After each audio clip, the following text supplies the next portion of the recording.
내 사전에는 불가능이 없다. 이 말은 누구나 다 아는 유명한 명언일 것입니다. 아마 나폴레옹이라고 다 아시고 계신 것처럼 나폴레옹이 프랑스의 대통령으로 취임함과 동시에 오스트리아로부터 침략을 당했을 때 했던 명언입니다. 당시 오스트리아는 14만 명이라는 대군을 이끌고 프랑스를 침공했는데 당시 고작해야 6만 명밖에 되지 않았던 프랑스군은 전략적으로 열세에 취할 수밖에 없었습니다. 그래서 모두가 예상하던 남쪽에서의 대치 상황을 나폴레옹은 뛰어넘어 이 오스트리아의 배후를 치기 위해 그는 눈앞에 거대한 알프스 산맥을 6만의 대군과 말과 대포를 가지고 넘기로 결정했던 것입니다. 그리고 암담하는 부하들과 병사들 앞에 이 유명한 명언, 내 사전에 불가능이란 없다라는 이 연설을 통해 용기를 북돋주고 넘어가는 도중 수없이 많은 위기를 극복한 끝에 결국 대우를 쳐서 대승을 거두었습니다. 바로 불가능해 보였던 대군의 산맥의 여정은 확고부동한 그의 의지와 자신감 넘치는 리더십, 그리고 조직의 일체감으로 인해 가능케 한 그야말로 신화적인 승리로 이어졌던 것입니다. 이처럼 서점을 가면 불가능을 가능케 하는, 그야말로 불가능을 극복케 하는 이러한 스토리를 담은 책이 수백 권이나 될 정도로 많은 사람들은 불가능한 일을 이 관심을 갖고 설레려 하며 감격스러워 합니다. 불가능을 가능케 하는 노력과 의지, 그리고 그에 합당한 결과는 그야말로 많은 사람들에게 귀감이 되기 때문인 것입니다. 그런데 우리의 삶에 닥쳐오는 일들을 보면 그야말로 우리가 모두 다 극복할 수 있는 일만 있는 것은 아닙니다. 여전히 우리 삶 가운데 인간이라는 한계 가운데 불가능한 일, 이미 깊은 병에 걸려 죽은 자를 살릴 수 없고, 그리고 이 우주는커녕 지구조차 다 파악하지 못했으며 무에서 유를 창조하지 못하는 등 수없이 즐비해 있는 것 또한 사람이 불가능하다는 것을 인지하고 있다는 것입니다. 그런데 오늘 예수님께서는 이런 인간의 한계를 뛰어넘어 불가능한 일이 없다라고 분명하게 선포하십니다. 23절에 보시면 할 수 있거든이 무슨 말이냐, 믿는 자에게는 능히 하지 못한 일이 없느니라라고 말씀하셨습니다.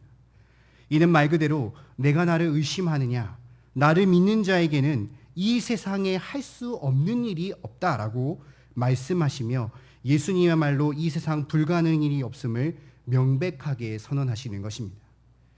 불가능한 일을 가능케 하는 것, 그것은 비단 능력이라 할 수 있습니다.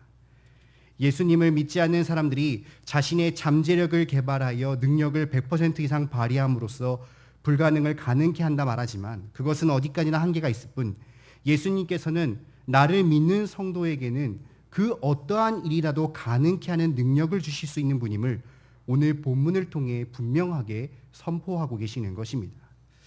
그렇다면 성도가 이 땅 가운데 살아가며 세상 사람들조차 불가능하다고 단정짓는 일을 어떻게 가능하게 만드는 능력을 나타낼 수 있는 것입니까?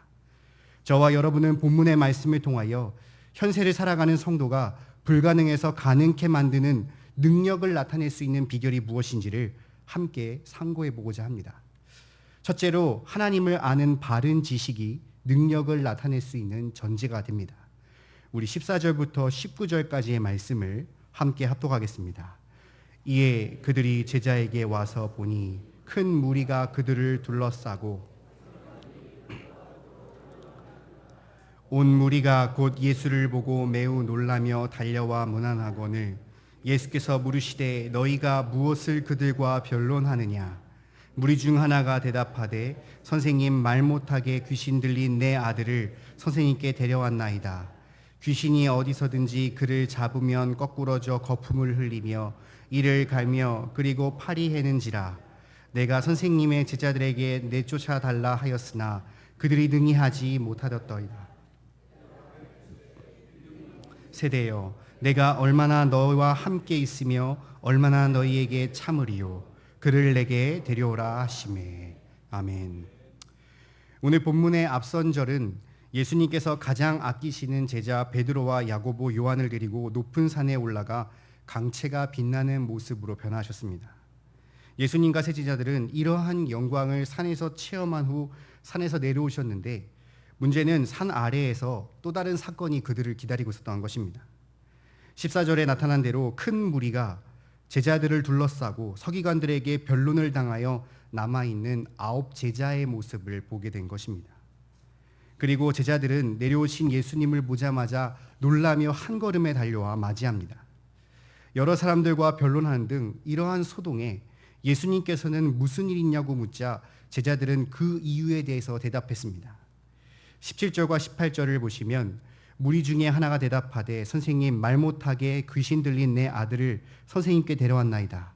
귀신이 어디든지 그를 잡으면 거꾸러져 거품을 흘리며 이를 갈며 그리고 파리에는지라. 내가 선생님의 제자들에게 내쫓아 달라 하였으나 그들이 능히 하지 못하였더이다라고 하였습니다.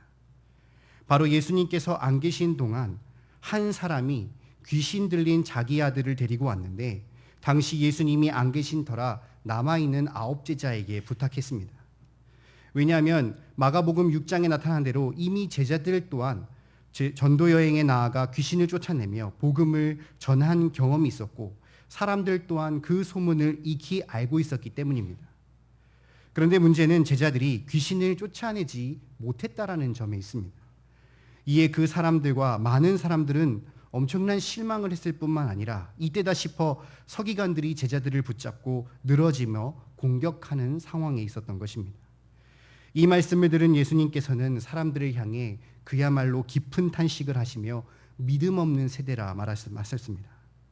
그들이 실패한 이유는 바로 같은 사건을 맡은 마태복음 17장의 제자들에게 믿음이 적은 자라고 말했기 때문입니다.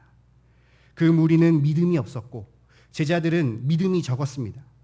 즉 그들이 실패한 이유는 믿음의 대상조차 제대로 알아보지 못할 만큼 그들의 믿음이 적었기 때문인 것입니다. 그렇게 예수님께서는 당장 그를 내게 데려오라라고 명령하셨습니다. 즉 예수님께서는 너희가 다른 곳에서 지푸라기 잡는 심정으로도 해결하고 싶냐? 결코 그럴 수 없다. 다른 곳에 눈을 돌리느냐? 그것은 믿음이 적은 것이다. 모든 것을 고칠 수 있고 모든 것을 할 수 있는 바로 내게 데려오라라고 말씀하신 것입니다. 바로 아버지는 지푸라기라도 잡는 심정으로 믿음의 대상을 제대로 보지 못했고 믿음이 적었기 때문에 실망하여 다른 곳으로 눈을 돌리려 했지만 분명한 믿음의 대상을 알고 데려올 것을 예수님께서는 본문을 통해 오늘 말씀하고 계신 것입니다. 본인이나 가족 가운데 큰 병을 앓게 된다면 그 병에 대해 누구보다도 잘 알고 치료해 줄 수 있는 최고의 전문의 권위자를 누구든지 찾게 되며 주위 사람들에게 묻게 되고 인터넷으로 정보를 수집합니다. 그야말로 잘 검색하여 최고의 권위자와 최고의 의사에게 찾아갔다면 다행이지만 혹 잘못된 소문을 통하여 잘못된 대상인 돌팔이 의사에게 갔다면 아무리 수고하고 찾아가고 아무리 노력하여 치료를 받는다고 해도 모든 것은 다 헛될 수밖에 없습니다.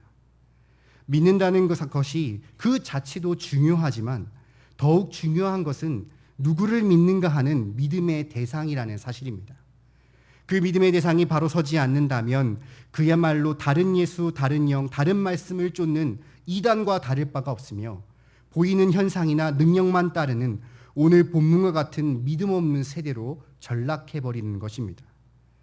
그리고 그 믿음의 대상이 우리 하나님이시라는 것을 깨달은 성도라면 그분이 어떠한 분이신지를 반드시 알도록 노력해야 합니다.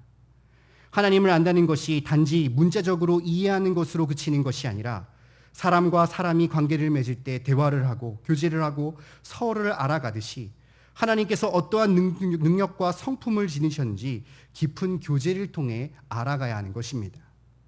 간혹 우리는 우리의 자신의 범위, 우리의 머릿속에 움직이는 하나님을 오해할 때가 있습니다. 죄를 구원하신 전지전능하신 분이 왜 내가 당장 당하는 이 현실적인 문제 앞에 전능하게 해결해 주시지 않나 하는 이런 의구심을 가지며 내가 원하는 타이밍에 도와주지 않는 하나님을 불신할 때가 있지 않습니까? 그러니 우리는 더더욱 하나님을 아는 바른 지식을 채워가야 하는 것입니다. 선하시고 인자하시며 모든 것을 하실 수 있는 하나님께서 결코 우리의 상황을 모르실 리가 없습니다.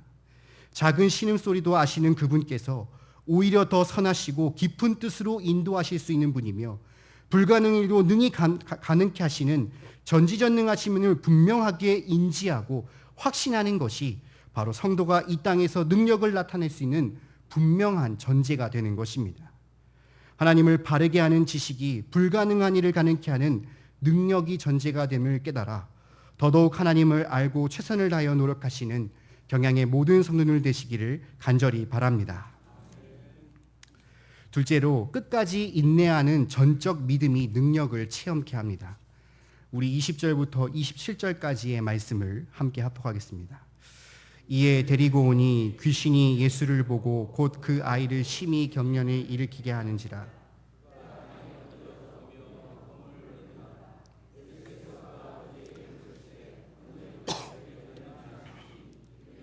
어릴 적 때 붙어있나야. 귀신이 그를 죽이려고 불과 물에 자주 던졌나이다. 그러나 무엇을 하실 수 있거든 우리를 불쌍히 여기사 도와주옵소서. 예수께서 이르시되 할 수 있거든이 무슨 말이냐.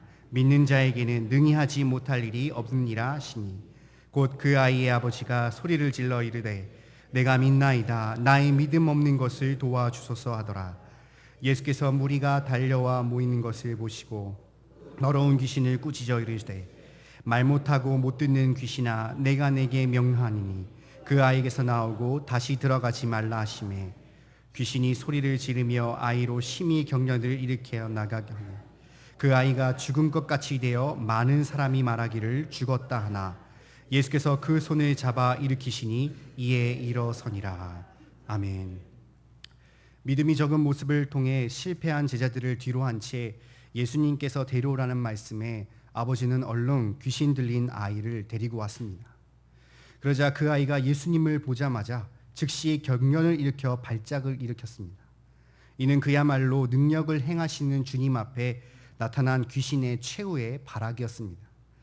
아이는 경련을 일으키며 땅에 넘어져 입에 허연 거품 물고 눈이 뒤집힌 상태로 있는데 예수님께서는 전혀 동요하지 없이 너무나 태연하게 아이의 아버지에게 언제부터 이랬느냐고 물어보셨습니다. 그러자 어릴 때부터라 하시면서 그 아버지는 예수님께 바로 요청하기를 무엇을 하실 수 있거든 우리를 불쌍히 여겨사 도와주옵소서라고 말한 것입니다. 이는 제자들의 무능력 때문에 그들의 선생 되시는 예수님의 능력까지도 의심하게 된 질문이었습니다. 마치 뭐라도 하실 수 있다면, 이 가운데 하실 수 있는 것이 하나라도 있다면 그 하나만이라도 꼭 해주십시오라는 그야말로 지푸라기라도 잡는 반신반의의 질문이었던 것입니다. 그런데 그렇게 나오는 이 사람에게 예수님께서는 23절을 통해 할 수 있거든이 무슨 말이냐, 믿는 자에게는 능히 하지 못한 일이 없느니라 하시니라고 확실하고도 단호하게 말씀하신 것입니다. 할 수 있거든이란 말은 되면 좋고 안 돼도 할 수 없다라는 자세입니다. 진심으로 간절히 구하고 받은 줄 믿는 믿음도 주님을 진정으로 믿는 것이 아닙니다. 그런데 예수님께서는 나는 이미 아버지께 모든 것을 할 수 있는 능력을 지닌 자이니 계속해서 밝히며 믿는 자에게는 결코 불가능함이 없음을 이 아비에게 분명하게 강조한 것입니다. 이 말에 정신이 번쩍 든 아버지는 소리를 지르며 내가 믿나이다. 나의 믿음이 없는 것을 도와주소서라고 울부짖는 청을 한 것입니다. 그는 믿는다고 고백하긴 하지만 여전히 자신의 내면 가운데 있는 지속적인 불신앙이 남아있음을 느끼기에 예수님을 전적으로 믿을 수 있는 믿음 주시기를 간구하였습니다. 이러한 그의 간절한 전적인 기도는 예수님께서 즉시 그 아이의 귀신을 내쫓는 결과로 이어지게 되었습니다.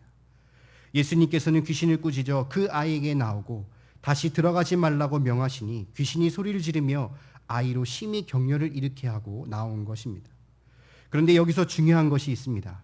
바로 이 아이를 치유하신 다음에 흐르는 침묵입니다.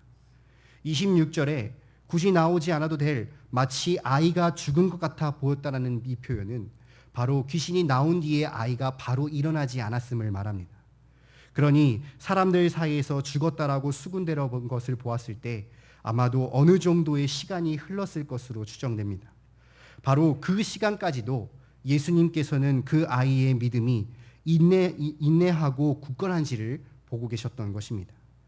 다행히 어떠한 불신도 의심도 없이 시간이 흐르고 예수님께서는 그 아이를 일으켜 세우시는 기적을 보여주셨습니다.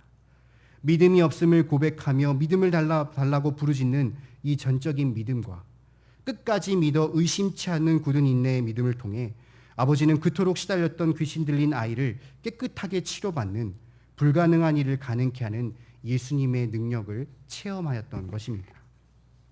무슨 일이든 좋은 결과를 내기 위해서는 자신이 찾은 전문가와 권위자를 끝까지 전적으로 믿어 의심치 않아야 되지 않겠습니까? 암에 걸린 환자가 기껏 권위 있는 의사를 만났는데 그 사람이 내려준 처방은 전혀 듣지 않고 자신이 마음대로 한다면 어떻게 깨끗하게 치유할 수 있겠습니까? 물론 그렇게 따른다고 해서 100% 다 낫는 것은 아니지만 아무래도 완치될 가능성은 현저하게 낮을 수밖에 없지 않겠습니까? 살이 쪄서 건강에 위험받는 사람이 기껏 비싼 돈을 주고 트레이너에게 가서 PT를 받는데 내 방식에 맞춰 운동하겠다라고 한다면 살이 빠질 리가 있겠습니까? 살은 빠지긴커녕 오히려 다칠 가능성이 높아질 수밖에 없는 것입니다. 학생이 기껏 최고의 선생님을 불러 가르침을 받고도 그대로 하지 않는다면 응당 성적이 오를 리가 만무하지 않겠습니까? 마찬가지로 오늘 우리가 본 불가능을 가능케 하는 이 기적과도 같은 그 능력을 체험하는 길은 오직 우리 예수님을 전적으로 믿어 의심치 않고는 결코 체험할 수 없는 것입니다. 미혹당하여 중도불신하지 않고 끝까지 인내하며 믿음을 견지하는 자에게만이 바로 예수님께서는 그 능력을 체험할 수 있게 하신 것입니다. 우리에게 얼마나 많은 불가능해 보이는 기도의 제목들이 있습니까? 수십 년째 전도해도 반응이 없는 가족들이 있습니다. 팍팍하여 결코 나아질 것 같지 않는 보이지 않는 형편들, 도무지 어떻게 양육해야 할지 모르는 통제불능의 자녀들까지도 그야말로 정말 간절하고 또 간절한 결코 포기할 수 없는 우리의 불가능해 보이는 문제들을 비록 우리에게 존재하지만 오늘 주신 말씀처럼 오직 예수님을 전적으로 끝까지 믿음으로써 간단히 해결해 주시는 주님의 능력을 체험하시는 여러분 되시기를 간절히 바라겠습니다. 불신과 의심이 없는 전적이고 끝까지 인내하는 이 믿음이 불가능을 가능케 하는 능력을 체험할 수 있음을 깨닫아 끝까지 이 믿음을 소유하시는 경향의 모든 성도님들 되시기를 주님의 이름으로 바랍니다. 셋째로, 겸손하고도 지속적인 기도가 능력을 언제든지 발휘하게 합니다. 28절부터 29절까지의 말씀을 함께 합독하겠습니다. 집에 들어가심에 제자들이 조용히 묻자오되 우리는 어찌하여 능히 그 귀신을 쫓아내지 못하였나이까? 이르시되 기도 외에 다른 것으로는 이런 종류가 나아갈 수 없느니라 하시니라. 아멘. 치유의 역사를 행하신 예수님과 시로 들어온 이 집에서 9 제자들은 너무나 창피하였습니다. 그리고 그들은 우리는 어찌 능히 그 귀신을 쫓아내지 못했습니까? 라는 이 질문을 이 본문의 이 원어에서 한 번이 아니라 여러 번 수차례 질문한 것을 볼 수 있습니다. 그들은 이미 과거에 전도 파송 때 귀신을 쫓아보는 권세를 받은 자들이며 실제로 귀신을 쫓아내보고 병자도 고친 경험이 있는 자들이었기 때문에 더더욱 그랬습니다.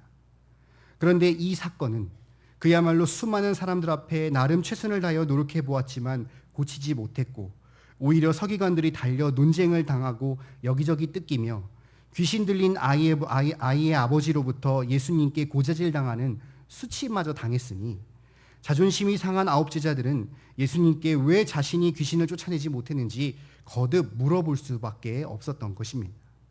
이에 예수님께서는 너무나 간단하게 대답하셨습니다.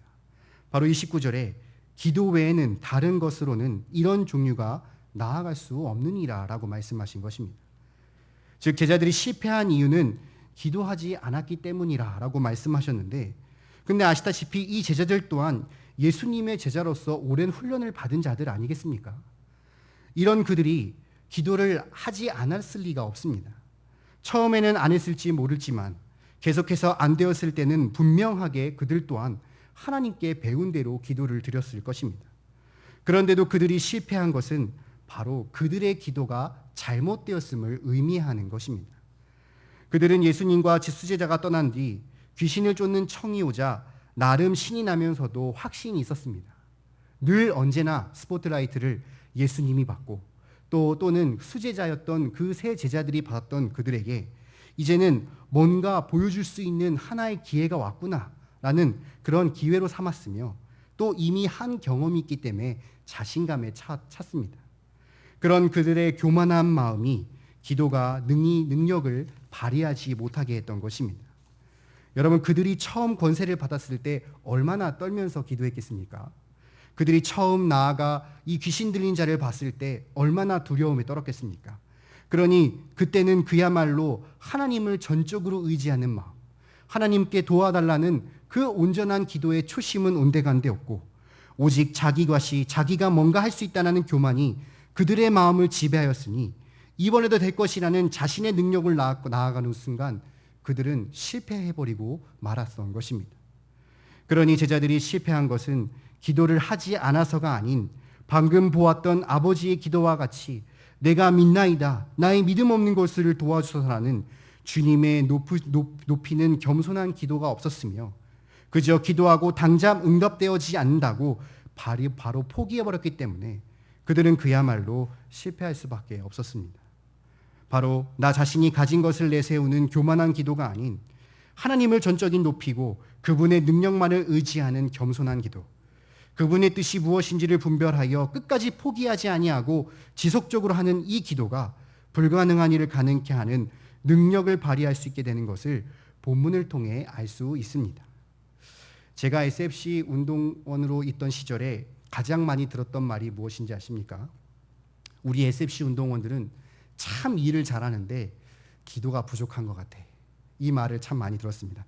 지금 우리들의 후배들은 어떤지 잘 모르겠습니다만은 조금 비약은 있을지 모르겠지만 세계 어느 교회를 갖다 놔도 조직적이고 체계적인 우리 자랑스러운 SFC 운동원들은 무슨 일을 맡았다 한다면 그야말로 일사분하게 움직입니다.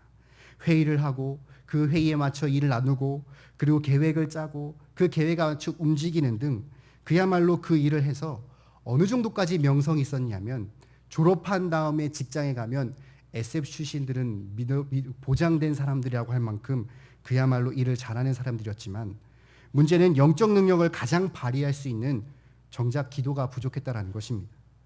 그래서 당시 졸업했던 한 선배가 많은 후배들에게 와서 간증하기를 기도하지 않고 SFC라는 것은 자기를 위해서 일하는 것과 같으며 그것은 마귀를 위해서 일하는 것과 같다라고 강하게 권면했던 적도 있습니다. 올바른 기도는 그야말로 역설적입니다. 자신이 약하다고 인정하고 낮아지고 고백할수록 우리 예수님은 강해질 수밖에 없습니다. 그러나 반대로 나 자신이 강하다고 생각하면 그 기도는 반드시 실패할 수밖에 없습니다. 실패하는 원인이 무엇이겠습니까? 분명 예수님을 의지하는 것이 아니라 자기를 신뢰하는 교만 때문입니다.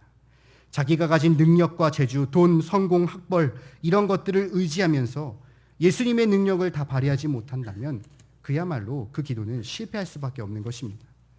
그러므로 우리는 우리의 기도 생활을 점검해 봐야 되지 않겠습니까? 대피 기도할 때 온갖 미사여구를 붙이고 뭔가 있어 보이는 만들로 꾸미는 나를 높이는 교만한 기도를 하고 있지 않는지, 새벽과 금요 기도에 피곤한 육신을 이끌고 와서 그 자리에 앉아 있으면서도 내가 필요하고 얻고 싶은 기도만 하다 이내 응답 없으면 원망하고 불평하는 것 아닌지 우리는 반드시 우리의 기도 생활을 점검해 봐야 되는 것입니다. 오직 교만한 기도, 지속적이지 못한 기도는 기도보다 앞선 모든 행위는 예수님의 능력을 발휘하지 못하는 실패가 될 수 없음을 기억해야 합니다. 그리고 우리는 우리의 가지고 있는 이 불가능해 보이는 모든 기도의 제목들을 오직 낮아지는 겸손의 자세로 그리고 들어 응답하실 때까지 끝까지 기도할 때 불가능한 것들이 가능케 되는 예수님의 능력이 발휘됨을 반드시 기억해야 하는 것입니다. 오직 겸손하고도 포기하지 않는 지속적인 기도로 불가능한 것을 가능케 하는 능력을 발휘할 수 있음을 깨달아 끝까지 낮은 자로서 하나님을 높이는 이 겸손의 기도 제목, 겸손의 기도를 들으시는 경향의 성도님들 되시기를 주님의 이름으로 간절히 바라겠습니다. 사랑하는 경향의 성도 여러분, 그리고 헌신을 다짐하시는 13, 14, 15 남전도회 원 여러분, 유명 CEO 레리 보디시드와 하버드 경영학 교수였던 램 차란이 공저한 실행에 집중하라는 책에 의하면 기업이 흥하고 망하는 이유에 절대 다수의 퍼센테이지를 차지하는 것은 이 실행 능력에 있다고 합니다. 그러니까 기업이 아무리 좋은 계획을 짜고 아무리 좋은 최고의 계획이 있다 할지라도 결국 그것을 해낼 수 없으면 망하는 것이고 그것을 해낼 수 있으면 흥하는 것, 바로 중요한 것은 능력에 있다라고 말하였습니다. 교회도 마찬가지 아니겠습니까? 교회는 주님께서 주신 권세를 이 세상에 발휘할 수 있는 능력을 가져야 할 존재입니다. 그 능력을 잃어서 세상의 종노릇하거나 세상의 눈치를 보는 죽어있는 교회가 아니라 바로 그 능력을 가지고 세상을 호령하며 세상을 다스리는 영적 능력을 지닌 교회가 바로 참된 교회인 것입니다. 바로 우리 경양교회가 그러한 능력을 언제나 발휘해 오지 않았습니까?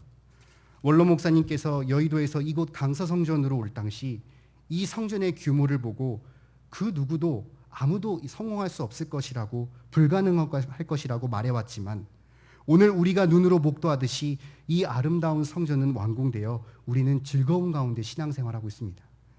교회 사태가 나서 당장 빚을 갚지 못해 다음 달에도 망할 것이라고 호언장담하며 갚아가는 것이 불가능하다는 수없이 많은 사람들의 말이 무색할 만큼 우리는 한 걸음 한 걸음 희년을 향해 힘차게 달려나가는 능력을 발휘하고 있지 않습니까? 그뿐이겠습니까? 아무리 어렵고 이 힘들고 쪼달리는 상황 가운데서도 하나님께서는 제네바 신학대학원을 인가시키는 그야말로 능력을 오늘 우리에게 보여주셨습니다. 이 불가능해 보일 것 같았던 모든 일들을 이 교회가 감당해낼 수 있을 뿐만 아니라 오히려 이겨내어 그 능력을 나타낼 수 있는 그 이유는 무엇이겠습니까? 그것은 언제나 교회가 하나님을 바로 알기를 원하며 언제나 말씀에 집중하고 하나라도 더 배우기에 주저앉았기 때문입니다.